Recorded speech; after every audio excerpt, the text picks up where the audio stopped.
music was played. The voice of Radio 1. In Britain, the BBC was finally forced to acknowledge the 60s. And good morning, everyone. Welcome to the exciting new sound of Radio 1.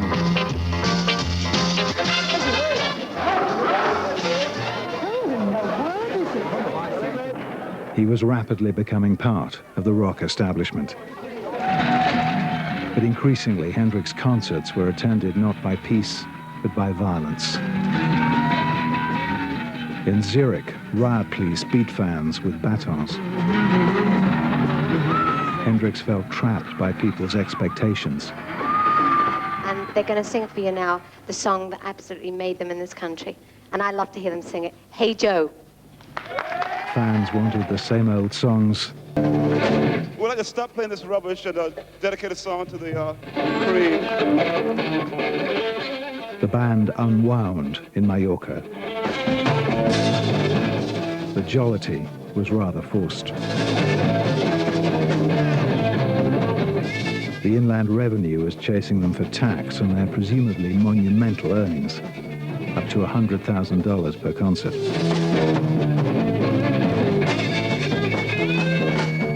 In fact, the money was in the Bahamas, taken there by Hendrix's quixotic personal manager, Mike Jeffrey. Jeffrey claimed to be a former MI6 agent and carried a gun. I don't know, he got away with it.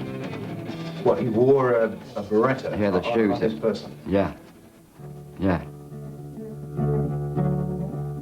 Jeffrey made frequent trips to Nassau with briefcases full of cash. How much there was, the band didn't know. When we went to America, we'd had like three number 10 hits. And I was wondering, well, where's the money? So you were constantly skinned? Yes. And Jimmy? Yes. He probably had a little bit more than I did. So all this great flood of money was going elsewhere. To the Bahamas? Yeah. On January the 23rd, 1968, Hendrix had £8, 17 shillings and sixpence in his account at Martin's Bank, Edgware Road. He was unprotected in England, strange land, and he was preyed upon. And he was prey. Europe and America had been conquered, but at high cost. And you'd get the chauffeur trying to edge through all these crowds and their faces pressed up to the windscreen or the side windows. And so they'd look grotesque. Audiences wanted guaranteed destruction, burning guitars, broken amplifiers. Every night, they wanted him to go to the edge. Plug your ears! Watch out for your ears! Watch out for your ears, okay? And he did, on a diet of sex, diet pills, sleeping pills, uppers and downers. Fans and hangers-on gave him packages. Hey! It was 20 years ago today! He said, would you like to have a snort? And I thought he meant cocaine, so I had to snort and I had to run to the toilet. It was smack. Now beset by panic attacks, he saw LSD as the answer. Open up the fridge and there is the LSD in the bottle. We do it. We shoot it.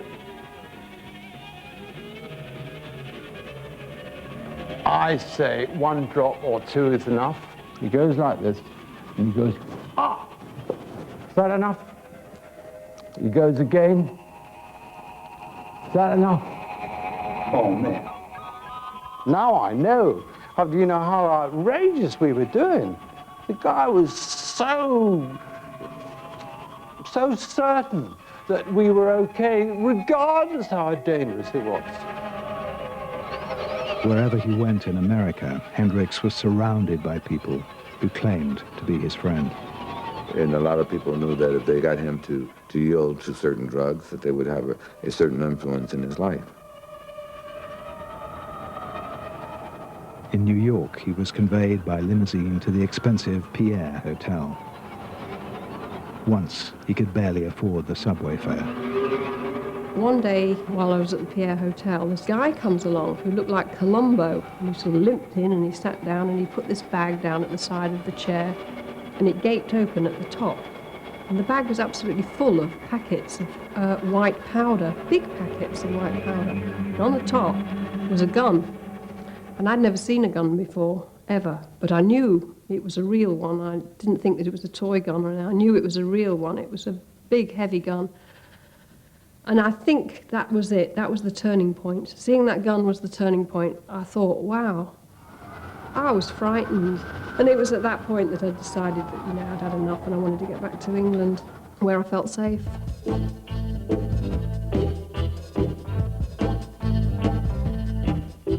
The great Hendrix tour rolled on across America.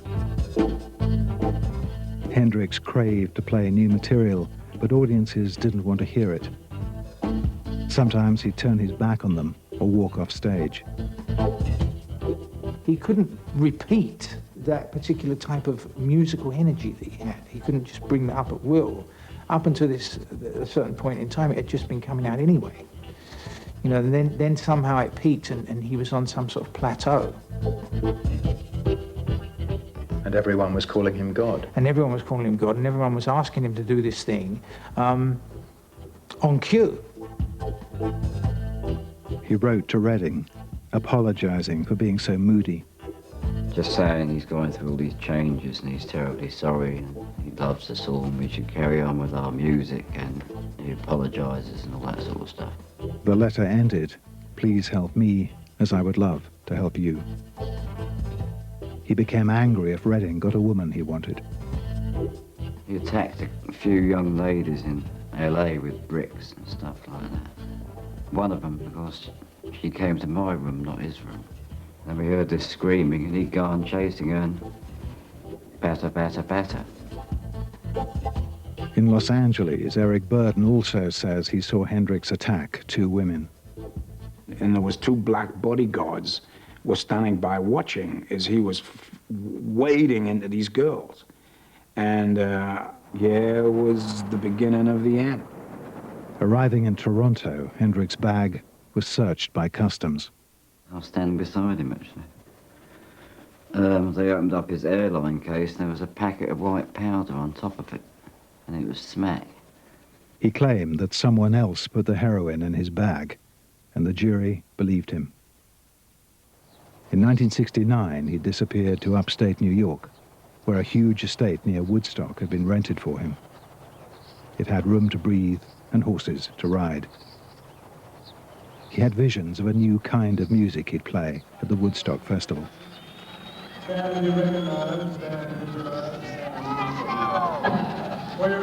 It'd be freewheeling and experimental.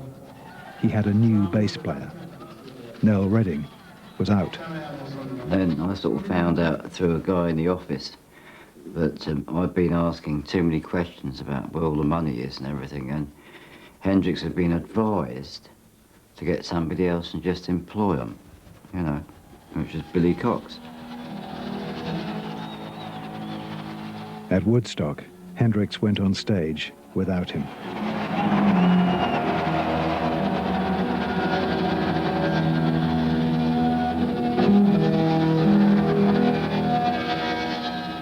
What he played that day meant most in Vietnam.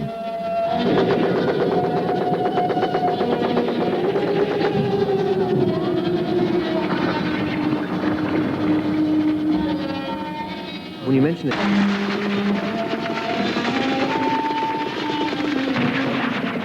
it was about who owned America and her most treasured symbols.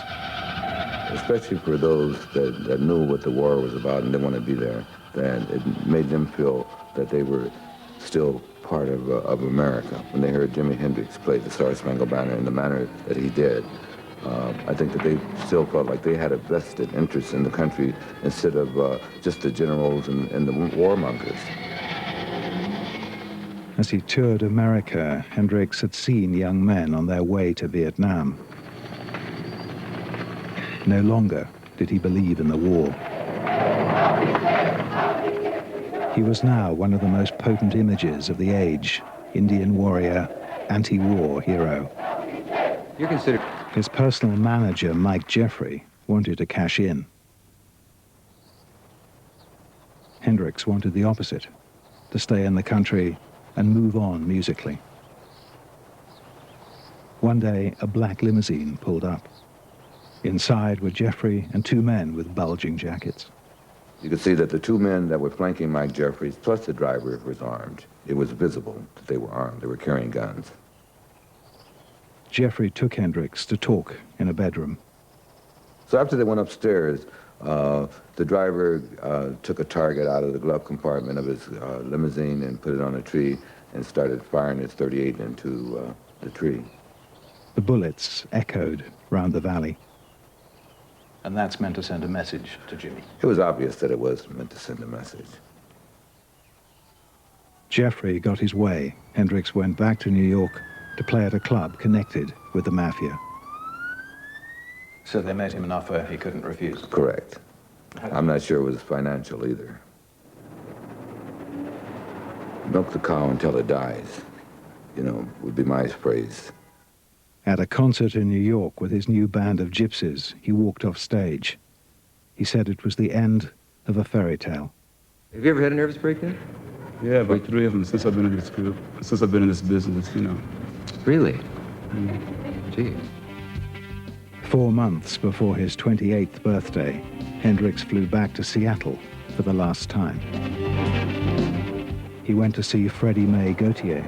His family took him in when he was a few days old. Did he seem happy? No, Jimmy never seemed like he was happy to me. He would laugh and make jokes, but not genuine happiness. Like he was always perturbed about something. All evening, Hendrix minders kept phoning. Was he frightened? I think he was, from the way that he talked, because he'd have that worried look on him. You know, I don't know what they're after and what they want and things. I said, well, your money and time, and when they keep you under that influence of drugs, then you do what they want you to do. Like he was under their spell. A roadie put him on a plane to Hawaii, where he was shooting a film, a kind of psychedelic Easy Rider. Its director said he'd chosen his cast for their contacts on other planets. This is one of probably the most psychedelic places on the planet at this time, where everybody that's dropped out from everywhere is dropped out to here. To him, that was the cosmic candy store. It included a concert played at the foot of a volcano, Haleakala, the House of the Sun. There was talk of flying saucers in the crater. Some of the film crew were on LSD. They were on their knees going, what is happening to me? And in town they were going, we don't know what's happening. The electricity is going off and on, and people are like sighting saucers, and so the guys from Warner Brothers like falling off the towers, and it was incredible. He's taking you on a journey, as he calls it, across the Jupiter sands. Jimmy is a journey. He was a divine gift. To his followers, Hendrix was now a psychedelic god. Jimi Hendrix, it goes without saying, changed the face of the earth. And he was here to help evolve his brothers and sisters to another state of consciousness. You know, I'm not saying he came from another planet, you know, but maybe that too. He was now their god, whether he liked it or not. Was it real, all that? No. I think it's, you know, that it's an illusion, you know. August 1970. Times were changing. Hendrix flew on to the Isle of Wight Pop Festival. It was the end of the love and peace era.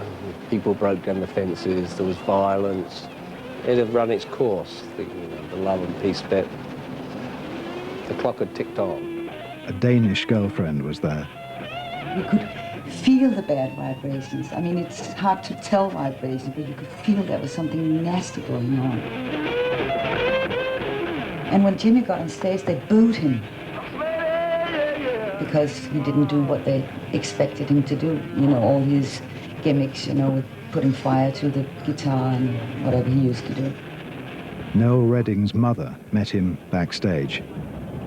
There was some sort of feeling I had of worry about Jimmy, and I wrote him afterwards to say if he needed any help, gave my telephone number and all this sort of thing.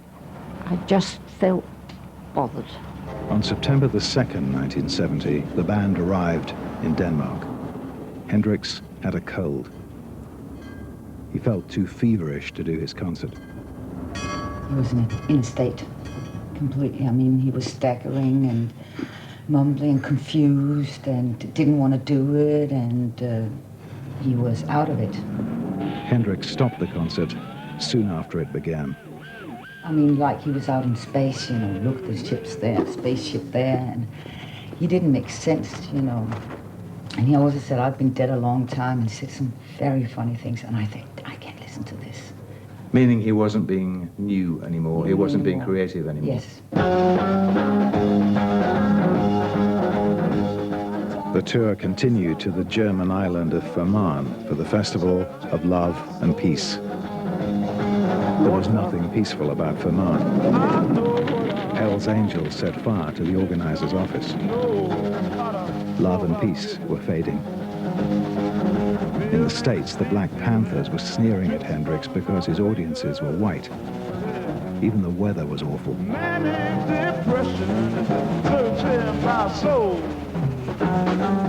I cannot help the weather, and he cannot play in this weather.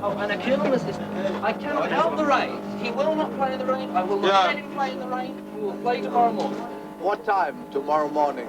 If the weather is better, then we'll play around, say, 12 o'clock. Next morning, the rain had eased. But Hell's Angels attacked Hendrix roadie with a plank with 6-inch nails. When we went to the stage, well, I got hit by the Hell's Angels, you know, the chain, you know, and stuff. And it was one of those things where, let's just play this and get out of here, because we ain't going to get out of here unless we play. It would be the last time Hendrix ever performed in public. Many in the crowd were hostile. There were boos and shouts of, "Go home."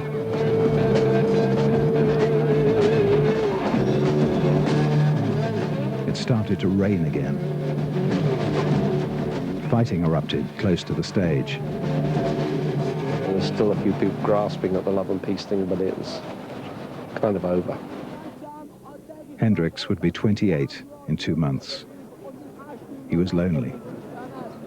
He did say, you know, if I don't have a wife and a child, you know, apart from the music, I don't think I'll live to be 28, because what else is there for me? Next day at the Cumberland Hotel, London, Hendrix seemed cheerful enough in a BBC radio interview. Music is getting too heavy. Like, that is one of those things, when things get too heavy, just call me helium, the lightest known gas to man. In fact, he was deeply troubled by disputes with his personal manager and a record producer.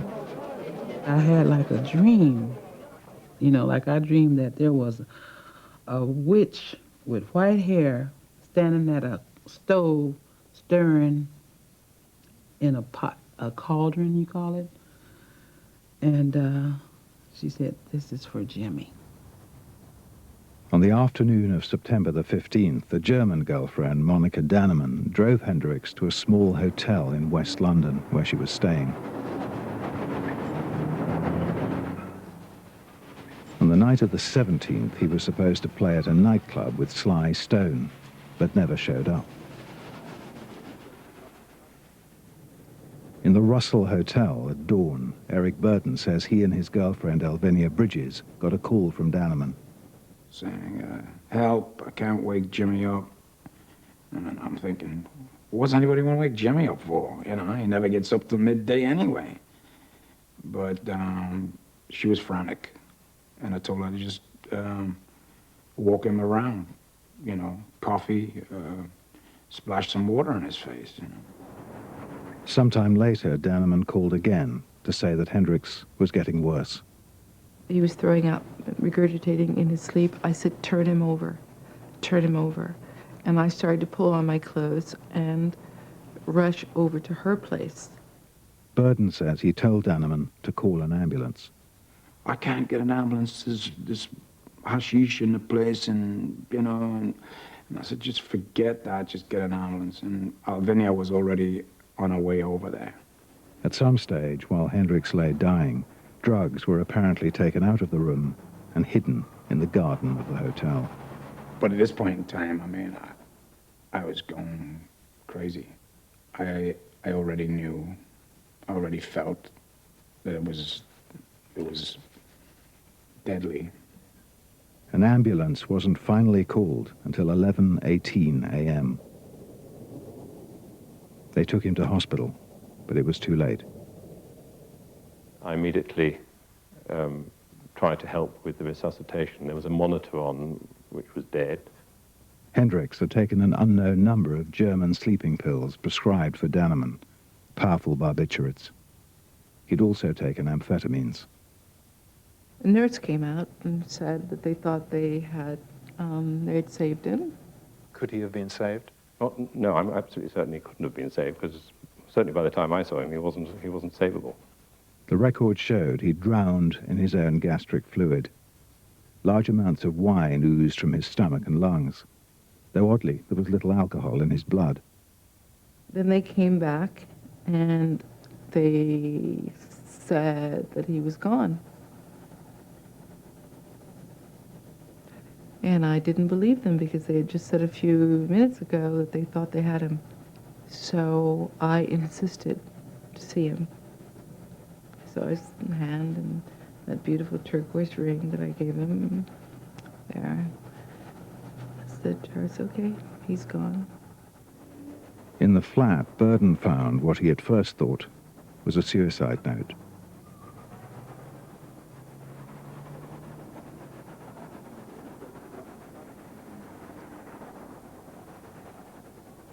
Then he realized it was the words to a song. Jimi Hendrix was always pushing the envelope. You know, if I took one hit of LSD, he always took 3 or 4. And he was always way out on the line. And unfortunately, this time, he fell off of it. And never, ever believed that he deliberately went out of his way to kill himself. I was in New York, in my hotel room. I got a phone call saying that Jimi Hendrix is dead.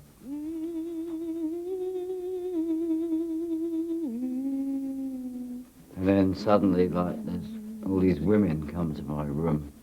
There's about 3 of them, I think. And they wanted to commit suicide by jumping out of my window. They're all hysterical. I'm sort of shocked, you know. The body was sent home to Seattle. He told me he wanted to be buried in England, which is the reason why I didn't go to the funeral. I have to respect his wishes above anybody else's. Because he was ours. You know, we felt like he was ours. Angel came down from heaven yesterday. She stayed with me just long enough to rescue me. But I think he was a tragic figure. The man who is looking for approval. He couldn't say no to anybody. And he had superficial relationships all around him, but his family was his guitar. Silver wings silhouetted against a child's sunrise. At his funeral, his minders watched from the sidelines. Were you angry that day? Yeah, very. Because as kids in grade school, we all had our dreams, and Jimmy made it all the way, but they just ruined him. They killed him. The business killed him. And I can't put it any better. He's a lovely guy, and I still think about him. All the time. Seattle was no more gracious to Hendrix in death than it had been in life. It was nervous about putting up a monument to a man who took drugs. In the end, a space was found. A rock in the Seattle Zoo. Rather an irony, isn't it, that he would wind up with a memorial in a zoo? Yes. Yeah. Robert has no honor in his own country. It's the story of ex-Eurythmic Dave Stewart on Monday nights at the same time.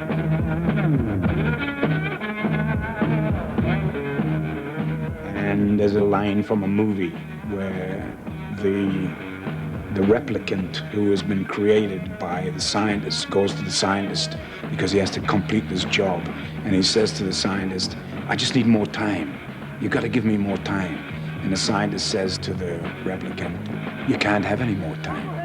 He says, just know that you have done great things. And that's enough.